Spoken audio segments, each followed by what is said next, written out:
کہ روس میں کبھی جمہوریت نہیں رہی. یا تو زار کا زمانہ تھا، 1917 کے جو انقلاب تھا، بولشوک ریولوشن تھا، جو کمیونسٹ ریولوشن تھا، تو وہاں پہ ایک آمریت جو ہے وہ قائم ہو گئی کمیونسٹ پارٹی کی. جمہوریت کبھی بھی نہیں تھی روس میں، سوویت یونین اور پھر اس سے پہلے روس میں. اور گورباچیف یہ چاہ رہے تھے کہ وہاں پہ جمہوریت ہو، وہاں پہ جو معاشی نظام ہو وہ ایک طرح سے مارکیٹ اکانومی پہ بیسڈ ہو، کمپٹیشن ہو، مگر روس اس کے لیے بھی تیار نہیں تھا. تو اس لیے یہ ہوا کہ جیسے ہی ڈھیل ملی، جیسی جو ہے وہ آزادی ملی، تو اس کی وجہ سے چونکہ سوویت یونین جو تھا وہ ایک ملٹی ایتھنک اور multi racial multi lingual state تھا، 15 ریاستیں. تو ان کے اندر جو نیشنلسٹ ایلیمنٹس تھے انہوں نے موقع سے فائدہ اٹھایا. جیسے روس میں بورس یلسن نے فائدہ اٹھایا، اسی طریقے سے جو بیلٹک اسٹیٹس تھی، لیٹویا، لتھوینیا، ایسٹونیا، اور پھر یوکرین اور یہ جو آپ کے کوکیشیا کا جو علاقہ ہے جس میں آذربائیجان، آرمینیا اور پھر وسطی ایشیا کی ریاستیں، سب نے فائدہ اٹھایا.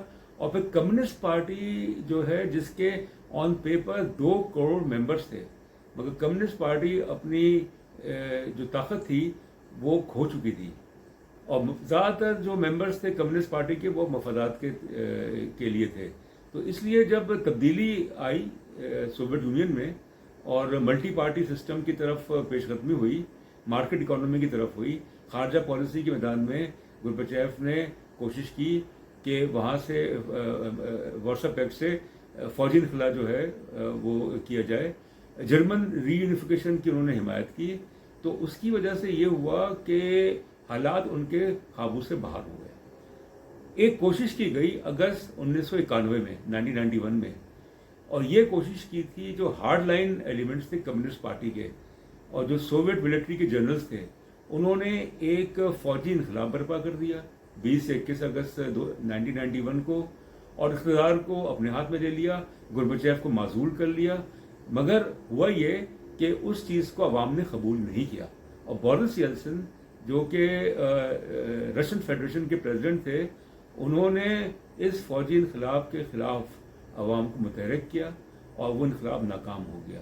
گورباچیف صاحب جو ہے ان کو نظر بند کر دیا تھا کرائمیا میں، ان کو رہا کر دیا گیا، مگر وہ اپنی طاقت کھو چکے تھے. تو اگست سے لے کے دسمبر تک کا جو عرصہ ہے اس میں میخائیل گورباچیف کی جو صدارت تھی اور جو کمیونسٹ پارٹی کے سیکرٹری جنرل کے اس میں، وہ بہت زیادہ کمزور ہو گئی. اور پھر آہستہ آہستہ آہستہ آہستہ یہ ہوا کہ سوویت یونین جو ہے وہ ٹوٹ گیا. اور پھر میخائیل گورباچیف نے اپنا استعفیٰ پیش کر دیا. ایک کریڈٹ جو ہے وہ جاتا ہے میخائیل گورباچیف کو کہ جو بھی عمل تھا، جس طریقے سے سوویت یونین جو ہے وہ ٹوٹا، وہ ایک پرم طریقے سے ہوا، خون خرابت نہ نہیں ہوا، جیسے کہ عام طور پہ جیسے یوگوسلاویا میں ہوا اور جگہوں پہ ہوتا ہے. تو سوویت یونین جو ہے ایک ریاست سے اس کی 15 ریپبلکس ہو گئی.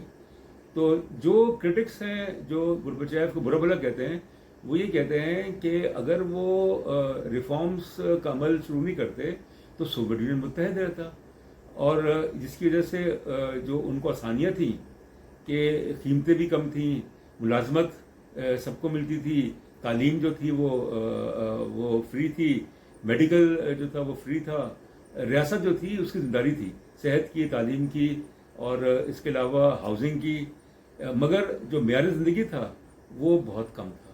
تو گورباچیف صاحب کی خواہش یہ تھی کہ وہ ایک ایسا عمل شروع کریں کہ وہاں پہ جمہوریت بھی آ جائے، وہاں پہ ایک جو معاشی انقلاب جو ہے وہ بھی برپا ہو جائے. مگر یہ نہیں ہو سکا کیونکہ سوویت یونین اس کے لیے تیار نہیں تھا.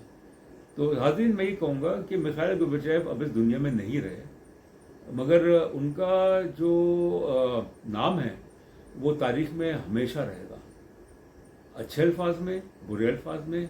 اور میں یہ بھی کہوں گا کہ انہوں نے جب وہ صدارت کے عہدے سے استعفیٰ دیا دسمبر 1991 میں، اس کے بعد سے انہوں نے کوشش کی کہ روس کی سیاست میں اپنا کردار ادا کریں، مگر وہ نہیں کر سکے. کمیونسٹ پارٹی جس کی وہ رہنمائی کر رہے تھے وہ بھی ختم ہو گئی. تو پھر ایک طرح سے وہ گوشہ نشین ہو گئے اور اپنی بقیہ زندگی جو ہے وہ مختلف جو پروگرامز ہوتے تھے، لیکچرز کے پروگرامز ہوتے تھے اور جو باقی ہوتے تھے اس میں وہ شرکت کرتے تھے. تو اس لیے یہ کہا جاتا ہے کہ مغرب جو ہے اس نے میخائیل گورباچیف کو ایک طرح سے استعمال کیا سوویت یونین کو توڑنے کے لیے، مگر اس کے بعد ان کی مدد نہیں کی۔ میرے خیال میں یہ بالکل غلط بات ہے۔ میخائیل گورباچیف صاحب جو ہے وہ حقیقتاً چاہتے تھے کہ سوویت یونین رہے، مگر جب حالت قابو سے باہر ہو گئے تو ان کو پیچھے ہٹنا پڑا۔ بہت شکریہ۔